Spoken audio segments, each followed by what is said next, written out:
প্রিয় দর্শক, আজকে আমরা আবার চলে আসলাম সেই গোগা ক্যাম্পের পাশে। এটা হলো আমাদের সেই ইছামতি নদী। এখন বর্তমানে দাঁড়িয়ে আছি, এটা হলো বাংলাদেশ। আর এই যে দেখছেন আমাদের বিজিবি ভাইরা ওখানে আছে। আসসালামু আলাইকুম ভাই। আর এটা ওপাশে হলো ভারত।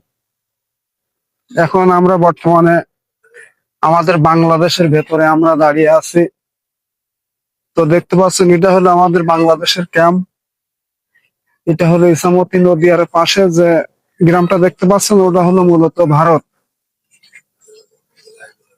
তা যদি কেউ আপনারা এখানে ঘুরতে আসতে চান তো অবশ্যই আসবেন, তবে নিজেরা সতর্কভাবে থাকবেন। এমন কোনো কাজ করবেন না যাতে আমাদের বিজেপি ভাইরা অসন্তুষ্ট হয়। এখানে ভালোভাবে বেড়াতে আসলে কোনো সমস্যা নাই।